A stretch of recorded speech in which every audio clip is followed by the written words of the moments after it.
ಕಣ್ಣಿಗೆ ನೀ ಚೂರು ಮರೆಯಾದರೆ ವನವಾಸ ಕೈಗಳಿಗೆ ಈಗ ಅರೆಗಳಿಗೆ ದೂರ ನೀ ನಿಂತರೆ ಪ್ರೀತಿ ಎಂದರೆ ಇಂಥ ತೊಂದರೆ ತೀರ ಸಹಜ ಬಿಡು ನನ್ನಲ್ಲೂ ಹೀಗೆ ಆಗಿದೆ ಏನು ಮಾಡುವುದು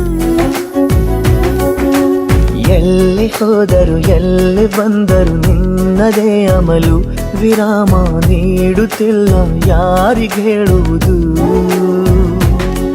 ಉಪವಾಸ